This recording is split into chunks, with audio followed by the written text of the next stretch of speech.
Hey everyone, I hope you are having a wonderful day so far. I am just dropping this special little clip into all the episodes. So, no matter what episode you're listening to, this is actually pretty current as of July 2024. I wanted to come on here and just say a big thank you to Earworthy because the Life Shift podcast was just named the best overall podcast of the year in the first Earworthy Independent Podcast Awards. And you've probably seen some articles written about the Life Shift podcast before, written by Earworthy. And now he is launching from his online publication, he is launching these yearly winners of independent podcast awards. And these are specifically for indie podcasters. We are those that wear all the hats. We create the show. Some people write the show. We're producers, sound engineers.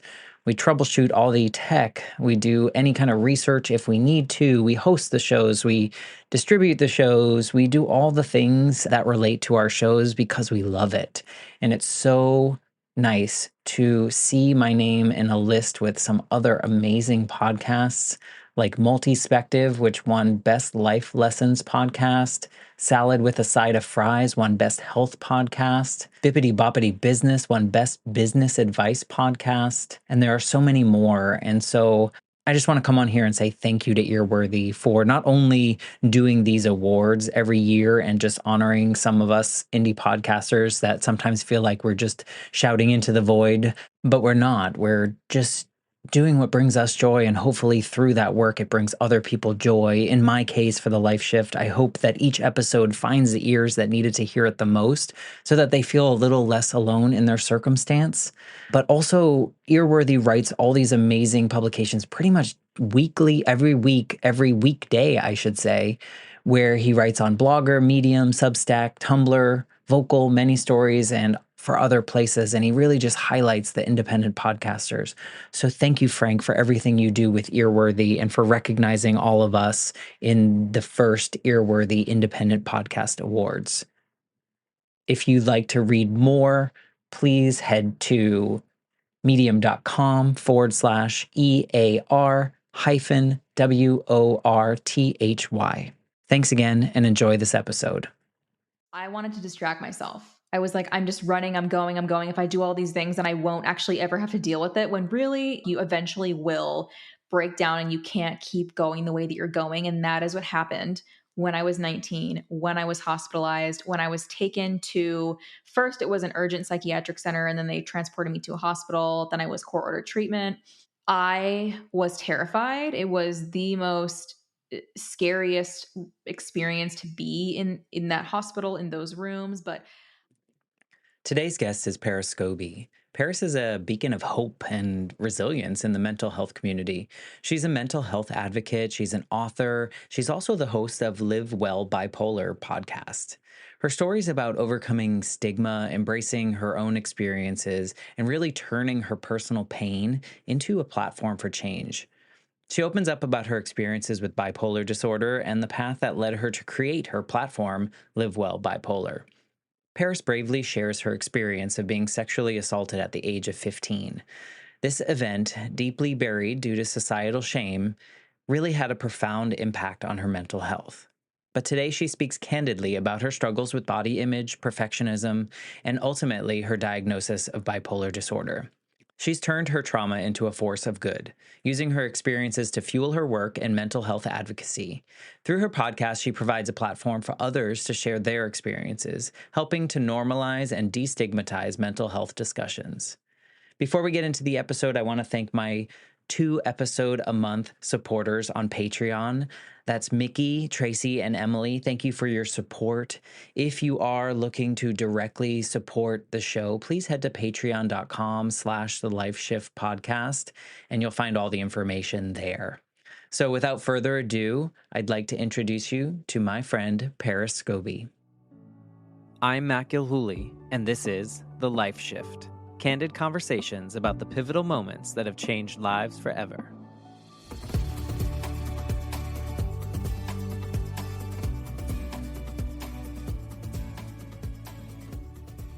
Hello, my friends. Welcome to the Life Shift podcast. I am here with a brand new connection, Paris. Hello. Hello, Matt. Thank you for having me.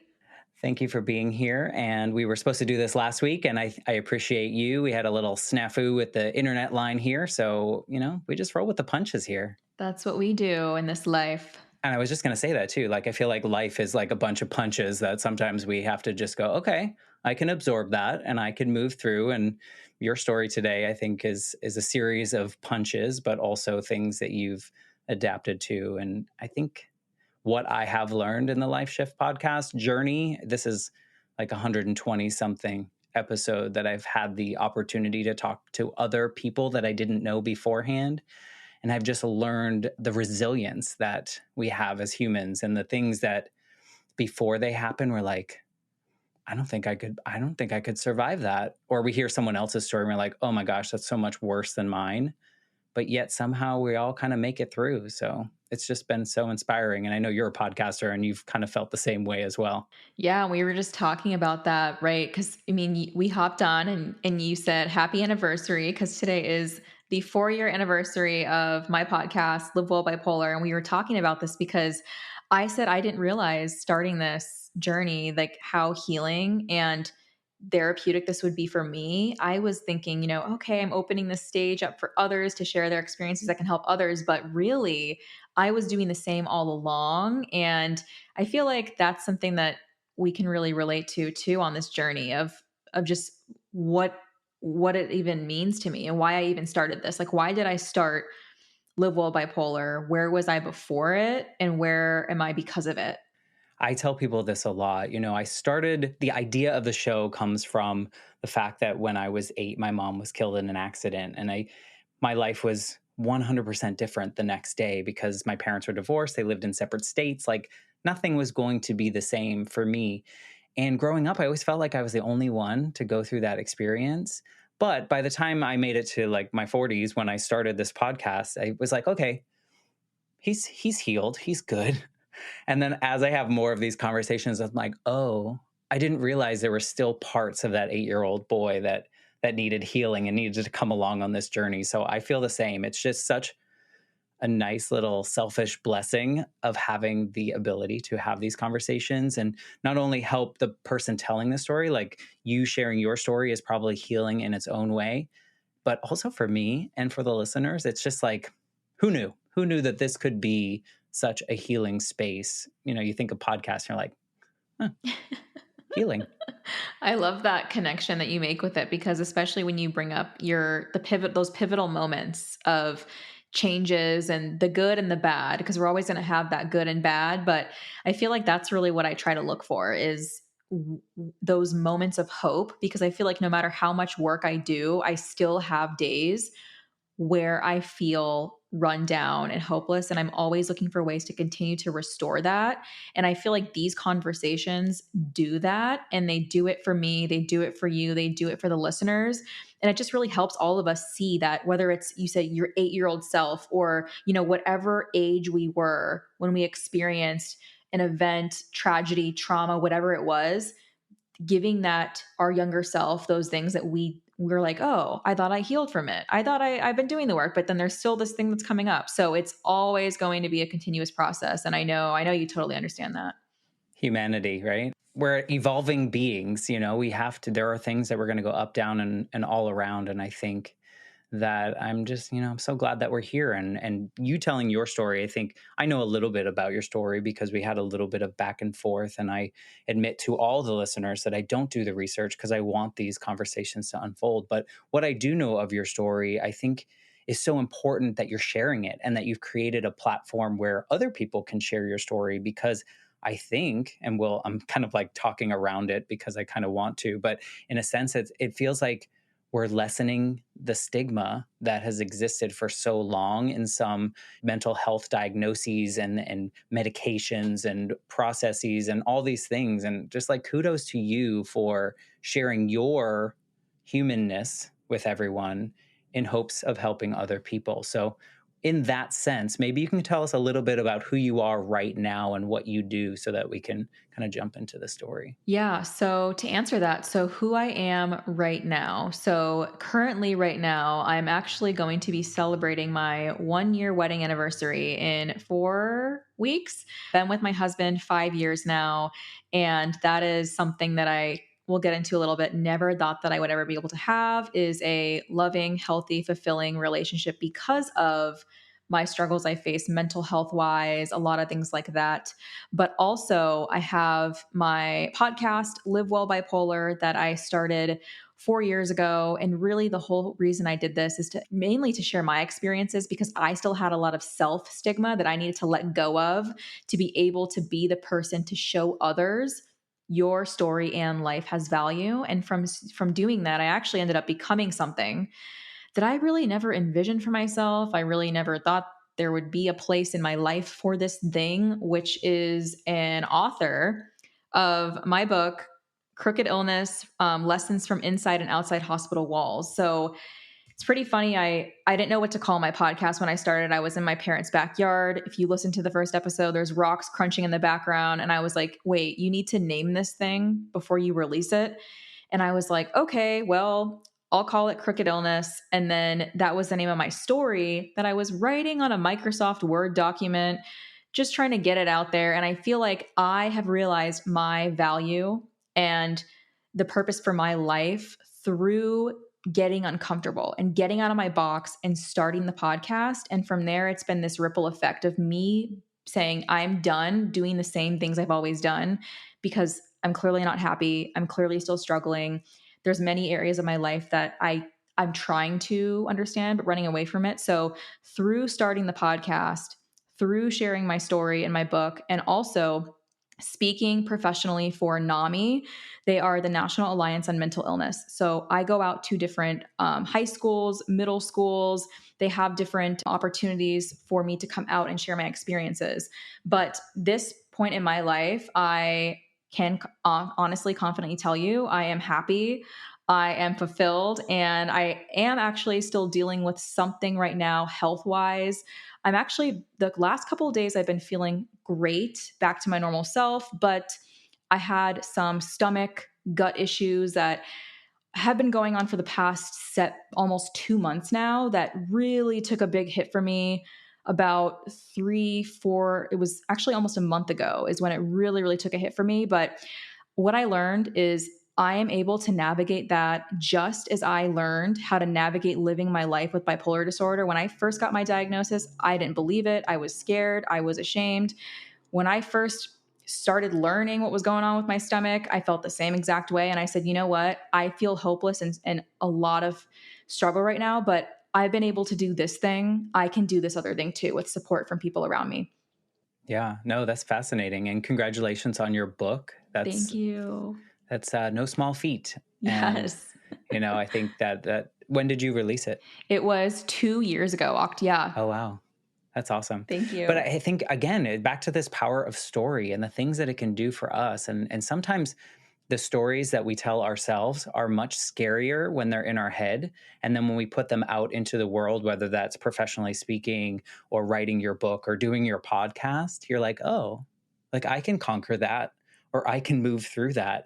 But when it's stuck up here and it's kind of going all over the place, it's very scary. And I think a lot of people can say that because society has put so much shame on certain things or like assigned us shame that we didn't assign ourselves. And we were just like, okay, I'll take it on and I'll move through the world with this. So good on you for all that. And I think you kind of snuck your pivotal moment in there a little bit, but maybe you could kind of give us like paint the picture of what your life was like leading up to what you feel really changed things for you. Yeah, so you actually said it perfectly when you said stories are often scarier when we tell themselves to ourselves in our head than to the world, and we say it and we do it out loud and we're like, wow, it's not really what I thought it was or what I made it into be. So, to give you some background on me, so I am 28 years old right now. I was actually first diagnosed with depression when I was 16 years old, and then I was not diagnosed until I was 19 years old when I was hospitalized, put on court ordered treatment with bipolar 1 disorder. But I went through a sexual assault when I was 15 years old. And I feel like that is definitely something I internalized when you talk about the shame that society assigns us. I did. I believed that and I remember a part of this is because I had opened up to, friends in my school and some family and things like that. And what I got back was, well, look what you were wearing, you're a slut, like, you put yourself in this situation. And I really, at first, I was like, wow, I was upset, crying. It seemed really cruel. But I feel like you don't know any different when that's your whole environment. When you're in this environment where you're getting that same message, you really start to think that it must have been something I did. So, you know what? For me, I was like, I just need to minimize this. I need to tell myself it could have been way worse. I could have been killed. I really just ran away from it. Push it down. Yeah, I completely shut down. I would go out, party, drink, all that, the phase people often experience in their early teens, late teens, things like that. So that was my life from 15, 16, 17, 18, and then 19 was the hospitalization.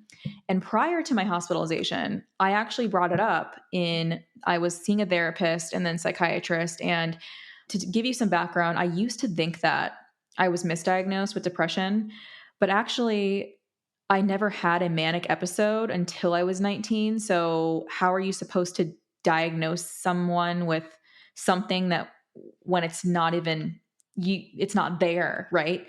So yeah, so I remember telling my psychiatrist when I was right before my hospitalization, I was saying, well, I think that I could potentially have bipolar disorder. I know this is genetic in my family, but I was like, I think this because of this. So I was like, I was working 2 jobs. I was a cashier. I worked in room service.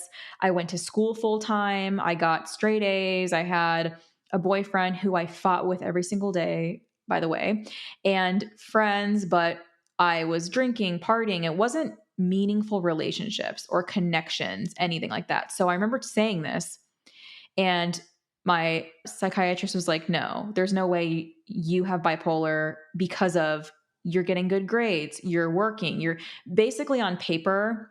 I looked great. So it's like, oh, well, what? And I was You're like, functioning. I'm like, I'm not sleeping well. My thoughts are racing. Whenever you Google bipolar and you see, oh, grandiose thoughts racing, I was having that. I felt almost invincible in a way.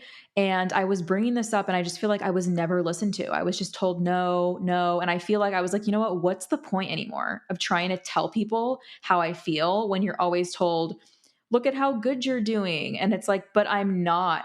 And I feel like, what do I need to do to really have some change? And I wasn't even in the place where I was wanting to do the work or change. I just felt something wasn't right. And no one was listening. Yeah. And you're like, this feels weird. Like I shouldn't be doing all this stuff. And here's what's happening. And everyone's like, well, no, you're fine. Just like when you had your assault a couple years before that, is like people were too afraid to confront that with you. So they use their little masking of, no, it must be everything is fine. You were just provoking it. Like talk about having the wrong people around you and not supporting what you need. Right. And I always like to be really transparent too, is because of that, right? Like 15, 16, 17, 18, I struggle with it escalated to the point from at first being just negative thinking, then suicidal thoughts, then actually going through an attempt, a lot of struggles with my body image. So just not liking myself, the way I looked, any of that. So I was never actually diagnosed with any type of eating disorder, but I definitely would take things to the extreme with, Of course. I Yeah. want to be, maybe if I stay a certain size, people will love me or like me or something. That's kind of my thinking was so warped at the time. Was it more to get like that approval, or do you think it was more to avoid another assault? Because I've heard both, in sense of like people are like, I'm going to just say,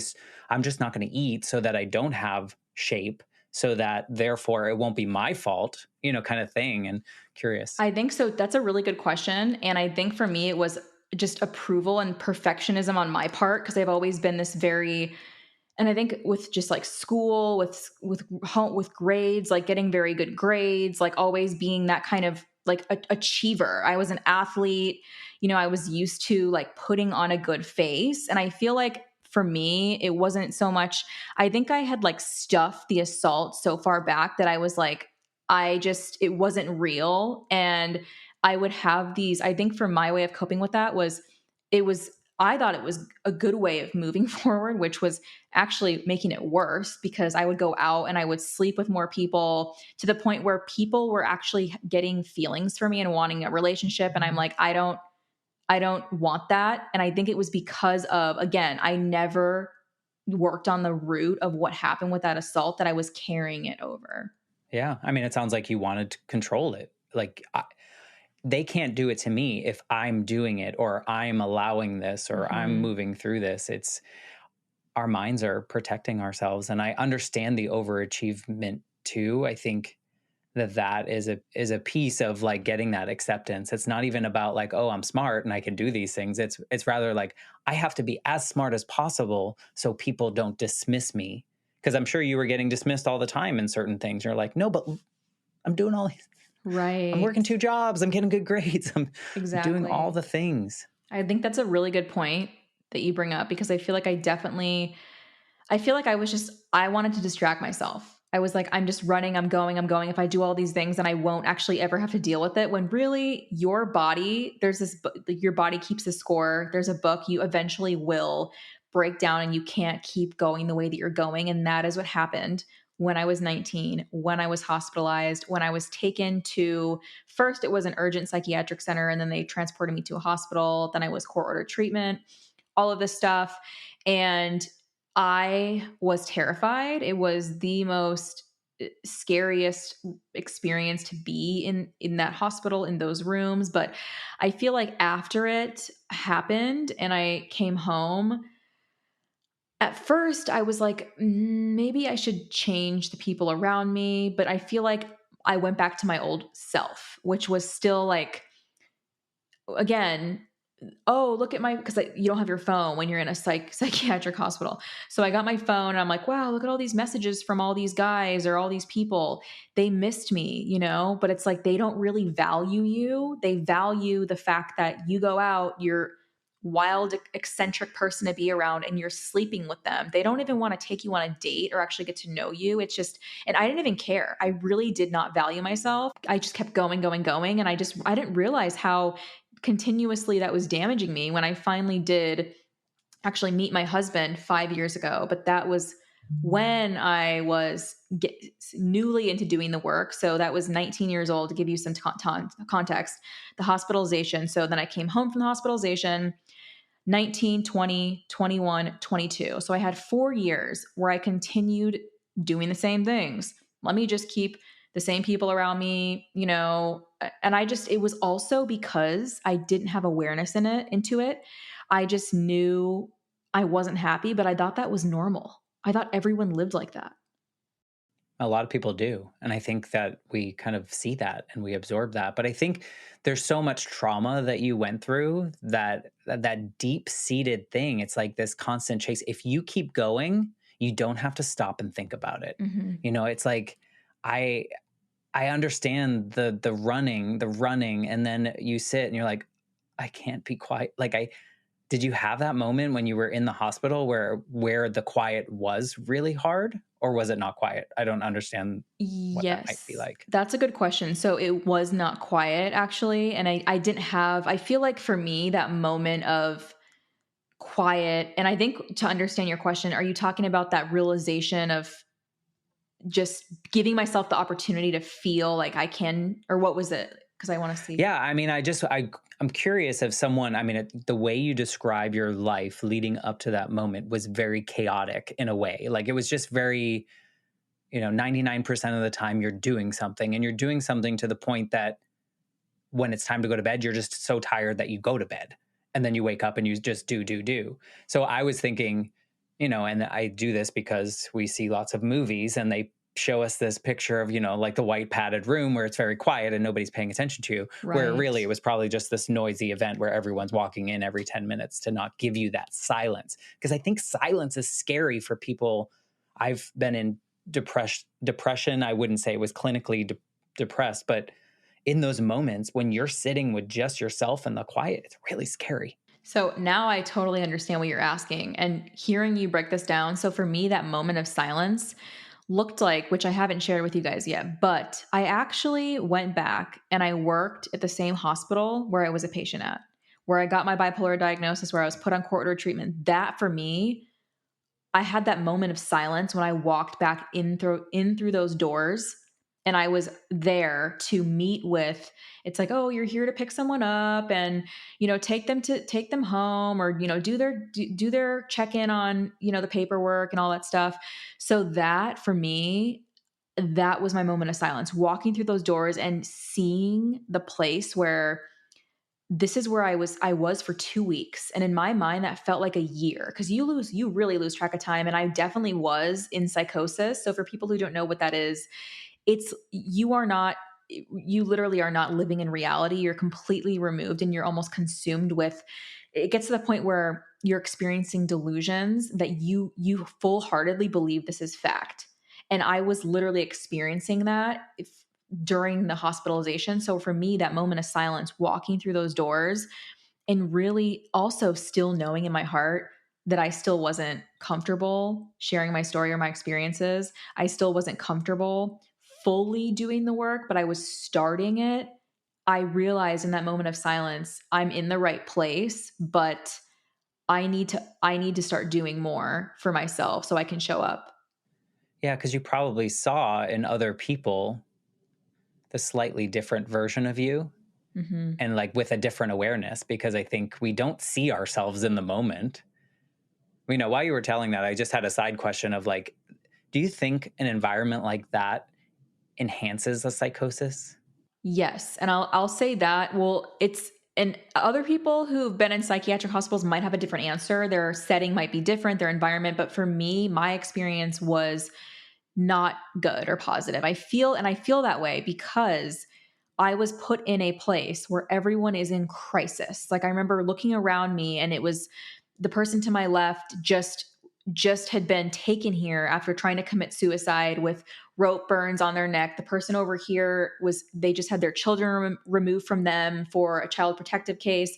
Everyone was in crisis, going through something, whether it was dealing with suicide, whether it was dealing with addiction, which often gets very mixed in with mental health, which I think does need a separate, obviously separate attention and treatment. But that's also a downfall of the system, is everything's thrown into one bucket. You're in crisis, you're in crisis, you're in crisis. And it does make it very hard for somebody who was willingly going in. I was not voluntary. I was involuntary. So there's involuntary hospitalization and there's voluntary for people who are like, I'm going to go here. And I think for me, it wasn't conducive to any kind of path forward because I was constantly feeling at risk. And I saw many, many other people that were in there with me fighting, getting attacked. I saw blood, shed, different things like this. And it was It's very, like a new trauma. You're like exactly adding trauma. to that. Yeah, it was scary. And I literally remember saying this when I was in the hospital, asking one of the techs working there. And they were like, what do you think someone's going to do? Come and guard your door at night? Like, I don't know why you think we're like bodyguards. And I was just like, I am actually afraid because and I remember like, I outline everything in the book, like my whole, and I literally have in there's italicized versions in my book where it's literally giving the reader insight into how I used to speak to myself to show people this is how sick I really was. And I just remember seeing so much violence and fighting. And I'm like, how is anyone here supposed to be healing? Or you're just throwing medicine at people. You're not even, I remember they gave me medication and I couldn't walk straight. I couldn't open my hands. And I remember one day I refused it and I was taking other ones. And I remember I was in front of the judge when I was supposed to be going home. And the judge said, well, I know you refused medication before. You can't do that. And I literally was like, you know what? I will say whatever I need to say so I can go home. I will just, whatever you want me to agree to, I just need to leave because I would only get honestly like an hour or two a night sleep. I got no sleep in there. And I was actually to the point where when I did come home, I was in there for 2 weeks and I came home and it's almost the 10-year anniversary of my hospitalization. It'll be this December. But I came home and I would see figures that weren't like, I would see things, I would hear things that weren't there. And I think it was definitely due to like 2 weeks of not being able to sleep normal because it's just so backwards, right? Like we're going into this facility, we're going to evaluate you, we're going to give you a diagnosis, but what about the path forward? What about, and I asked that. I said that because a doctor was sitting there and she had like a checkboard and it was like, did you go to your groups today? Did you go to the bathroom? Like these, like just tiny little things. And I was like, and I feel like it's unless you're homeless or going to a rehabilitation center, they're like, okay, well, you have a home to go to, you have somewhere to go release to. We're not going to even ask. And I'm like, aren't you going to ask me like if I'm in school, if I'm working? Like it was just nothing. Yeah, it's very curious. I mean, it sounds very much like some of the movies kind of portray. It's like in your circumstance, you were in a space that maybe you needed help. Maybe they wanted to intervene and they thought, okay, this girl needs some intervention here. She needs some help. Clearly, something's going on. Okay, fine. I can get on board with that.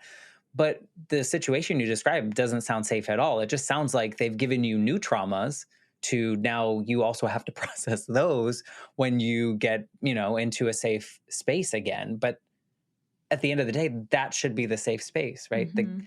If the goal is to rehab, to rehabilitate, to help you find a new normal, help you, whatever that goal is, doesn't sound like they served you. It sounded like you said they just kind of give you some medications and hopefully that masks it enough that the check mark is made and you can carry on with your life. Right. And see, that's exactly what I experienced when I went back and I worked there. I was like, I want to be able to tell the patients, the people that I'm like, look, I was in this hospital. I take the same medication as you. And I worked with people of all ages. So I was, there's people who are under 18, or maybe like around 18 to like 60, 70 is the oldest I've seen. But I was told not to do that. I still had a lot of trauma inside myself. It just called into a lot of question because I think back to when I was released from the hospital and I was put on court order treatment for a year. I had to go get my blood drawn like every month. They check your levels, make sure you're taking your medicine. And I had a case manager and I think about her and I think about, wow, what if she told me that she also has a bipolar diagnosis and this is what she does? I feel like that would have helped me. And it's also sad, also working in that industry, I did see a lot of things that really just disturbed me there's a lot of people working in that industry who shouldn't be working there because I remember some of the staff would be like, oh, when you go out to do home visits, do not accept if they try to give you water or drinks. I'm like, so you're trying to say that they're trying to poison me? I just think you assume like anyone with a mental illness or because I was diagnosed. So it's SMI, which is severely mentally ill. It's a classification. So of a mental illness diagnosis. And they say anyone with SMI. So there was people who, when you get out sent out to a clinic, either you've been hospitalized or whatever your diagnosis is, but they would treat people different who were SMI, like, oh, like they're the dangerous ones, right? And I'm like, I literally have had that diagnosis and I just feel like it literally made me realize so much that was wrong. And that's really when I even went back to school. I got my master's in healthcare administration to learn more of just like business outcomes. And I wanted to learn like, what do these organizations actually do? Because clearly You didn't experience it. I didn't see any of it. So yeah, it was just a lot of letdowns, but I feel like what I've been able to achieve is finally breaking free from my thoughts in my head that if I tell someone that I have a bipolar diagnosis, they're going to think I'm crazy, all these things, right? And I feel like now I'm in such a place where I no longer take things personal. If I do come across somebody, I also need to realize I do not know their story. I don't know if they've had a family member, someone close to them who they've lost, who has a bipolar diagnosis. And it might be triggering for them to see someone like me who's so open, who's, able to talk about this thing. So I also, and it just depends on the situation, but I feel like I realize now the value in my story, and I think about the people I'm hurting by not telling it. For sure. Well, also, like, I think we need to get to a place where any diagnosis is a diagnosis and it is what it is. If I got diagnosed with a broken finger, no one's going to think I'm crazy, right? Like, I Mhm. feel like it's, it's just something. And I talked to someone else that was on NAMI or is part of NAMI, Alessandra Torresani. Do you know? I don't know if you know of Yes. her. So, she was saying the same thing. It's like, it's just part of me, and this is just how I operate in the world, and now I found a way that works for me so that I can be a productive citizen in the way that I want to be. That is my life. I can choose the way that I want to do it. I'm not hurting other people by doing it. Mhm. So I think you should be telling your story. Is there a part of your story where you feel like there was something that happened in which you were like, I'm in a new place. I'm in a new space. Like, I feel like a different Paris. I feel like Paris, France and not Paris, Texas, Like, I love that. That's amazing. I think for me, it was that moment. So it was actually when I had some friends reach out who I went to high school with, and they said, "Hey, we're actually helping put together this conference for someone that we work with." And I was like, "I don't know. Why are you?" And then they were like, "Oh, it's this Think and Grow Rich conference. It's like personal development." And I was like, "I don't even know what personal development is. I don't know what Think and Grow Rich is. I don't know." But I was like, "I will, yes, I'll go if you want me to go." So I remember going to this conference, and it was the very first time I've ever been to an event where I've seen speakers get up on stage and actually talk about things that are real. Like, I went through homelessness, drug addiction, like losing people I love to suicide, and they told real stories that were so impactful. But also at the same time, it made me uncomfortable in the way that at that time, I was like, I don't ever think I can get up on a stage and do that and do what they're doing. And it was that first moment that seed was planted for me of changing my environment, changing my and breaking down, what does that even mean, right? Giving myself awareness and saying, are the relationships I have around me serving me? What am I doing with my time? What are my habits? I literally said, that's when I got back into the things that I used to do that I loved, which are working out, reading. I started listening to podcasts. And I remember that conference was where that seed was planted for me of the possibility of seeing other people do things coming out of this trauma, because I was so used to being around people who haven't done it and were so hopeless and drained and exhausted that I didn't know anything else. So I was like, wow, maybe I can just look into this a little bit more. yeah. So it was like a trigger. It was like, oh, and a little interest, a little nugget of interest. Do you look back at those high school friends and that experience of them reaching out to you as maybe like one of a few moments and people really saw you and saw that you were changing, and maybe it was in this small way that you weren't noticing? But do you ever think of that? Yeah, that's a beautiful realization that I actually never thought of that way. And I think that makes a lot of sense because, yeah, that's when we're so close to our lives and our story, we can't see it, but other people can see the differences. And I really actually, I remember going to that and talking with them and just thinking, like, why did they ask me to come to this? Right. And I feel like it's because I've gotten to a place where I'm starting to learn about these things. And then from there, actually, that's actually right. It was right after, or right, I have to look at the timeline, either right after or right before I met my husband for the first time. And that is when, again, because I've never had healthy relationships either. It was always toxic, abusive, controlling, that I was the one who would try to like start problems in the relationship because I was so used to that I didn't know it was healthy, was foreign to me. Healthy communication, and I thought that I had to work to earn love. I was told that, I was treated that way, and I think a lot of that also stems down to another part of my story that I don't often really get into, but being exposed again and abused from a sex work standpoint that I had also in other men that I was with, or whatever the situation was. But again, being exposed to an industry like that and thinking that, again, I don't value myself. I don't see my life as worth anything.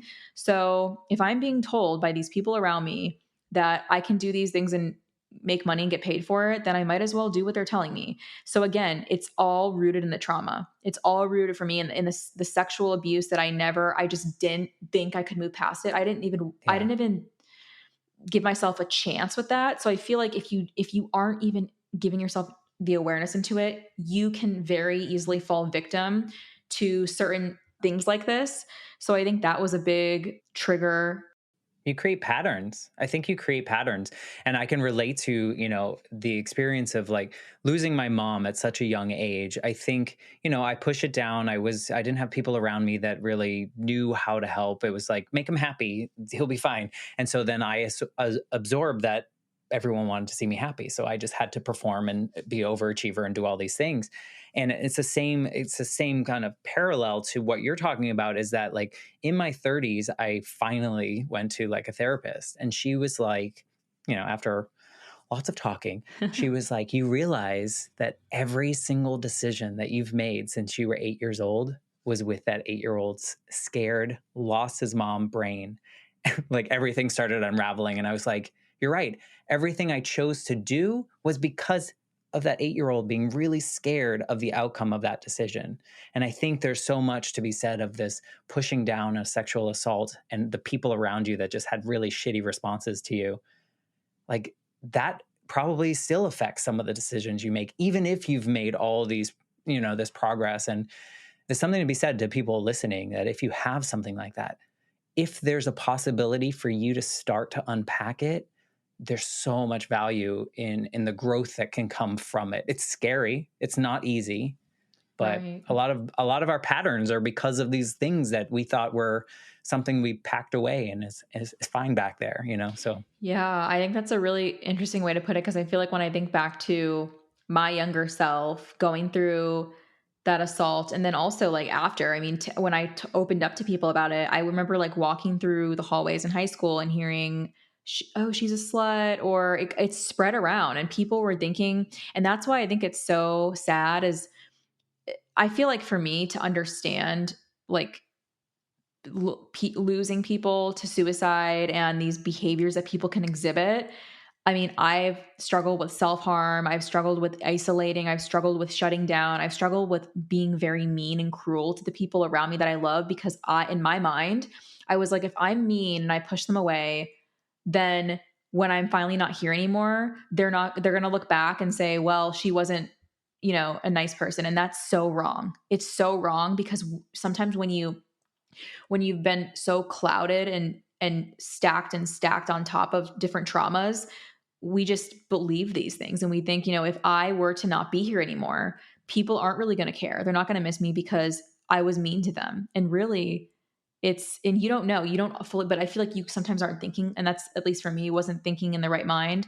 But I think that for me, that was really the most powerful moment of just starting to tell my story and like learn about, and that also another moment that I can share with you. I remember when I first started my podcast, I would send it to everybody. I was like shooting it to like all my friends. And I remember someone that I thought was a friend was like, hey, stop sending me this. I don't listen to podcasts. Like, I don't even like, was like really mean. And I was just like, I had a lot of that from people and that was because, and it started to show me, it was a blessing in disguise to show me these people are not really my friends. These people, and I had a lot of people around me who would only check on me to see, oh, wow, you moved into a new apartment. Like, what are you doing? Or what are you up to? And it was never, how are you? Or I want to check on you. It was, and I feel like starting the podcast showed me that, because I was like, you know what? If these people aren't going to care, and they're going to call me lame because I'm not drinking as much as I used to, I'm not going out and partying all the time, then I can find my people, and I can find the people who have made changes, and I'm going to start seeing what they did, and I'm going to bring it to other people, because I wish I had that when I was younger. yeah, it's an interesting experience when you start healing and you start healing yourself and you start to feel different.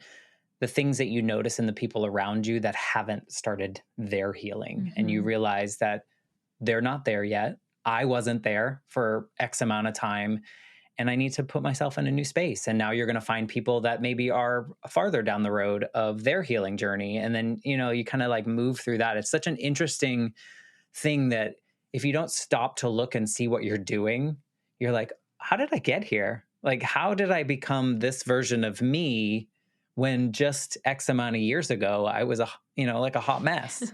And I'm like, how did I become comfortable enough to ask people about whatever circumstance? And it's like, oh, well, I guess I kind of did the work, because before I did the work, I think we shy away from it. And so every time you tell these stories, and I hate that I have this compassion in me, but every time you tell these stories about these assholes in your life and the people around you that just like sucked at life and weren't supportive of you, I almost feel bad for them, because they haven't worked through whatever caused them to be like that to you.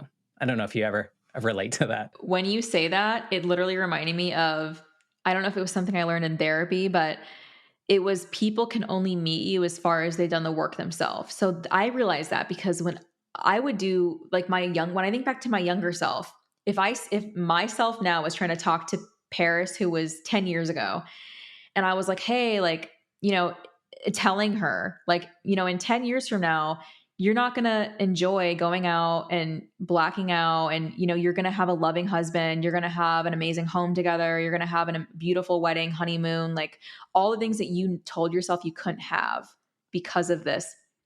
And I feel like that's the thing, is telling your younger self those things. And I think for me, that's really the key, is just realizing that so much of what I was focusing on, I was so focused on what I could not control rather than what I could control. Like I said, you know what can I do? Right.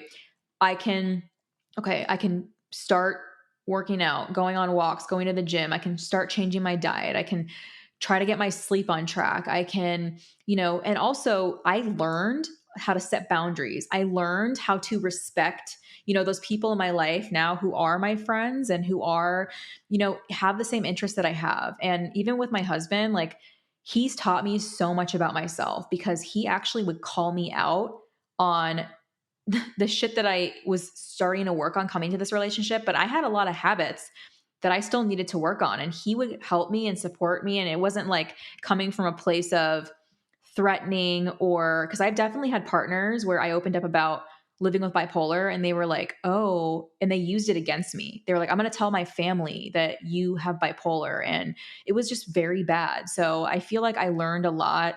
And I'm about to be 29 in April. So my last year in my 20s. So I feel like I've learned, I feel like I'm honestly, It gets better. I feel like, yes, I feel like I'm such an old soul inside. Like I really, You've lived a lot of lives. right. And I You think that have.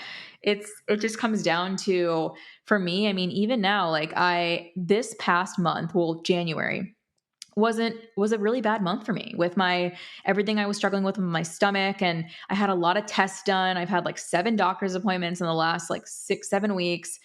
I'm thankful that nothing serious was found. I wasn't, ruled to have celiac, Crohn's, any kind of colon cancer, anything like that. The only thing they found was inflammation in my stomach lining, which I think I've actually haven't had any issues in the past 2 days. So I think that that's something you can heal through your diet, paying attention to this connection. But I feel like, again, it goes back to the point that I made earlier, is no matter how much work I've done on myself, like I've done consistent, this is 5 years now of consistently doing the work for my mental health.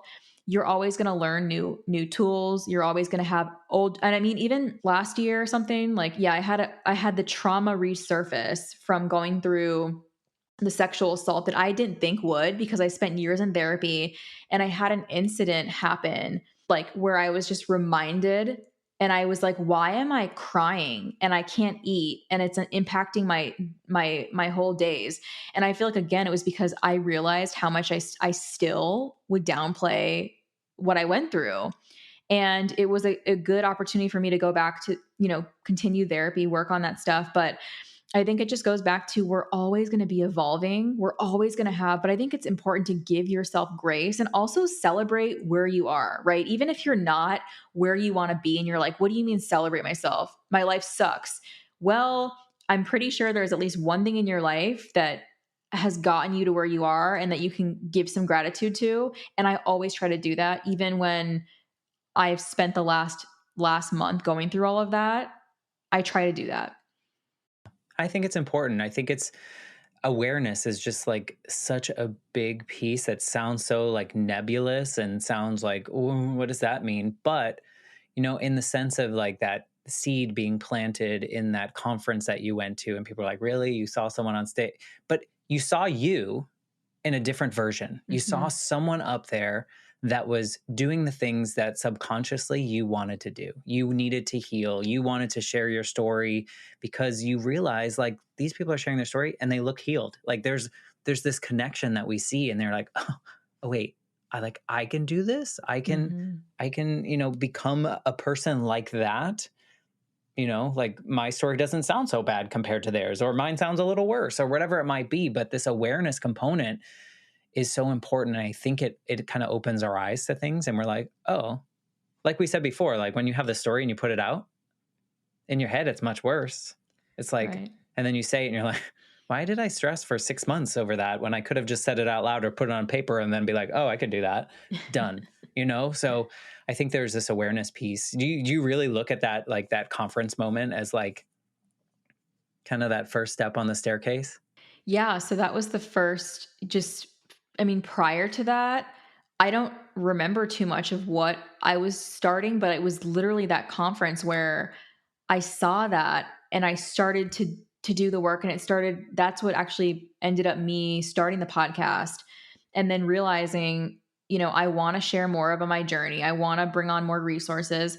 And I did have, a lot of people that I thought were my friends. I've been able to now be in a place where I don't have any people around me at all who I have questions about. Back in the day, everyone around me I had questions about, but I was scared to say anything. I was scared.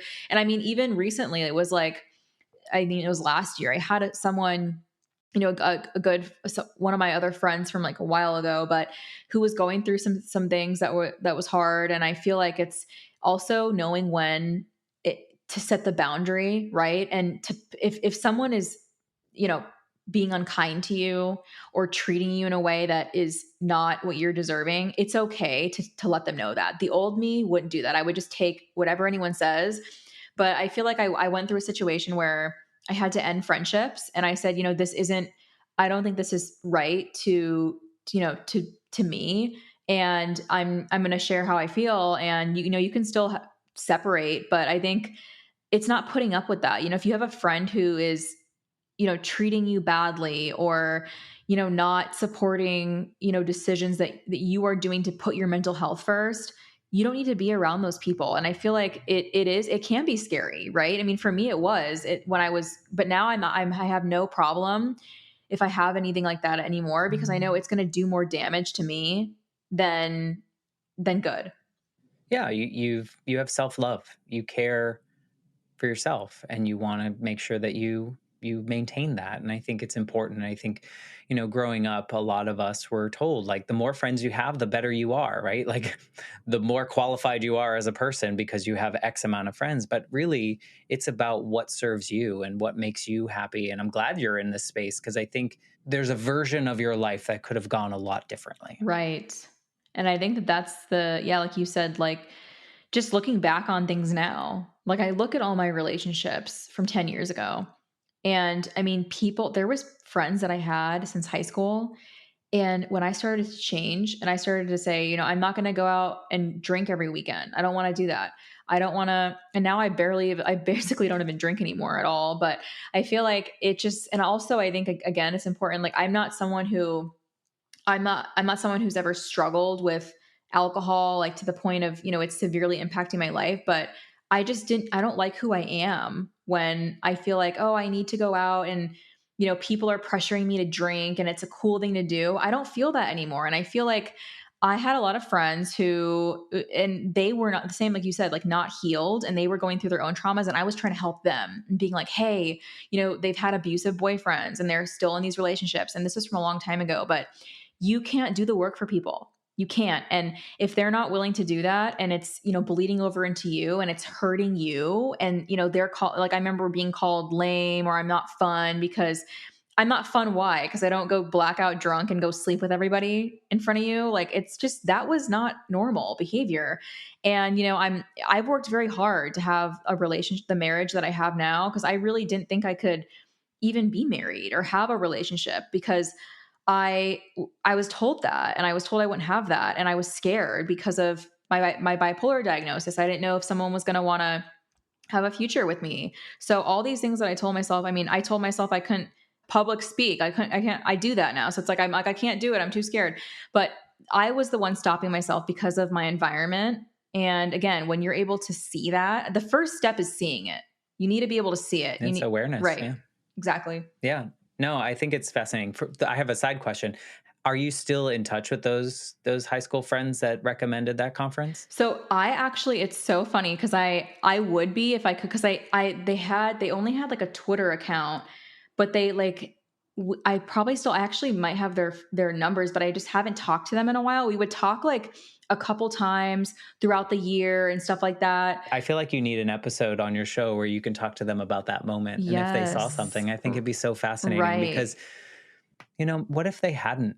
What if they hadn't called you up and been like, here's this conference information, and they hadn't, done that, and you didn't take that step to go see these people that like had redemption stories, if you will, from their own experiences that they've gone through, and then that light wasn't lit up in you, and like all these things, these trickle. It's so fascinating how someone just seeing us for who we are and what we're doing and seeing the value that we're putting into the world and just telling us, or an action like that can change your whole life. Like it always fascinates me to like find these little moments of like a love that kind of just like wasn't this overt experience of love. It was just like someone saw you. Hmm. They saw you and they were like, you're doing the work.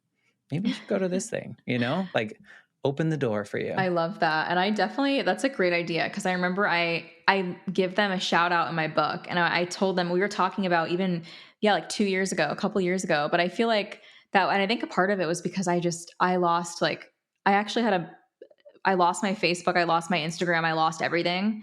And I was like, oh, I don't even have It's kind of Facebook. a blessing. Yeah. And I think honestly, you know what? It probably is because I also was rebranding the podcast anyway. And another thing that I want to give you guys a message on is start before you're ready. So I started the podcast. I didn't even have a name. I just named it my book, which wasn't even my book yet. So I called it Crooked Illness. Then I changed it to Master Your Mental. And now it's Live Well Bipolar. So I feel like a lot of people have this thing in them where I can't start a podcast or I can't do anything because it has to be perfect.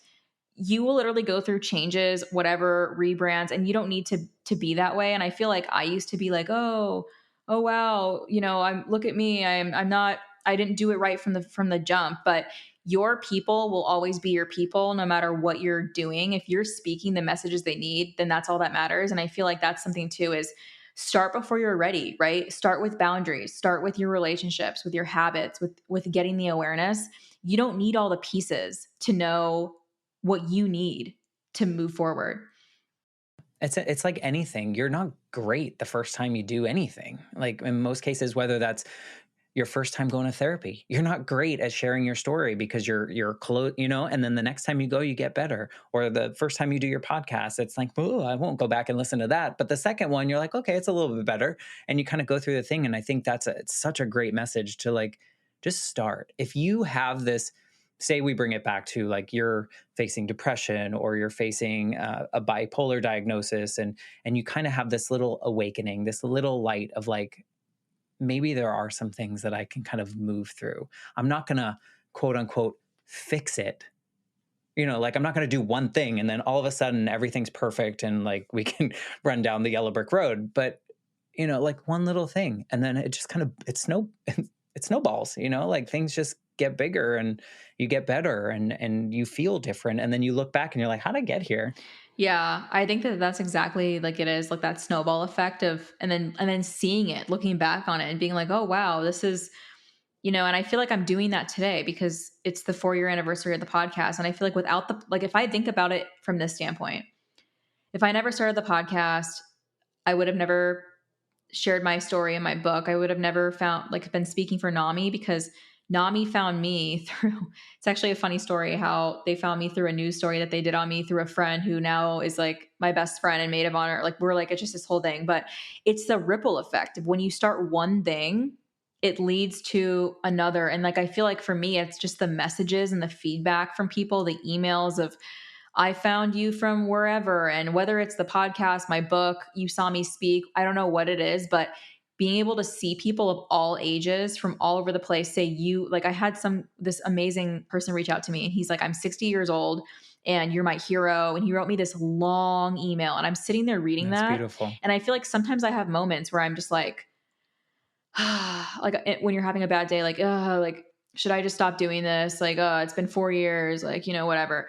And I feel like it's that shows me that I helped you feel like you can open up about your diagnosis. I helped you feel, and like, there's people who've come to me and said, I launched a podcast because of you. I started my podcast. So it's like, and again, like I start to think about who are my people, right? Who are my people who got me to be where I am? So it's just so cool to see that.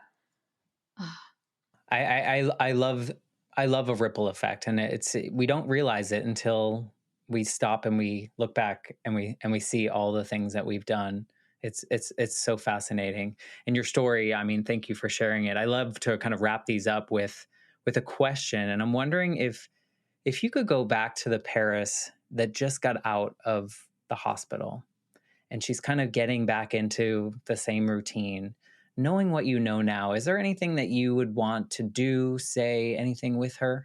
Yeah. So I would want to say that you don't need to feel like you need to stay where you are and tolerate the things that you've tolerated in terms of the abuse from these relationships. And really just say that, you will be in a place that you never thought you would. You will find love, happiness, fulfillment. You're on that path. It's going to still be hard, it's going to still be challenging. But I want you to know that your life does have value, your story does have value. And you are going to see that. And I'm going to continuously show up every day for you so you can see that along the way. And you did. Maybe you heard it. Maybe you just had to go through a couple speed bumps and then hit those speed bumps, show up to that conference, meet your now husband, and life kind of unfolds in the way it does. So thank you for sharing that. If people want to like get into your orbit, read your book, listen to your podcast, what's the best way to kind of like find you? So the best way to get in contact with me is Instagram. It's at Live Well Bipolar. Everything is there. That's the place you guys can find me, message me. Everything's in my bio, the book, the podcast, Apple Podcast, Spotify, wherever you listen, everything is all there. And I love connecting and just the messages and all of that. So yes. Perfect. We will share that link in the show notes so people can access it very easily. And, thank you for wanting to do this, first of all, and being willing to listen to me say random things that come to mind. I think it's so helpful for me. Like we said before, it's helping to heal this 8-year-old that I'm carrying with me or walking with. So thank you for just being you and sharing yourself. Of course, always happy to do so. And thank you for having me and doing the work that you're doing and making these conversations accessible and helping other people heal that 8-year-old or whatever age self that they're still working on. So I loved our conversation and I look forward to just many more. Thank you so much. And if you are listening and you enjoy this conversation, or maybe there's someone in a situation like Paris describes that she was in, maybe you send this episode to them and say, hey, I thought of you. You might want to listen to this episode. That'd be great. As an indie podcaster, word of mouth is just so fantastic. So thank you for listening. And I will be back next week with a brand new episode. Thanks again, Paris. Awesome. Yay.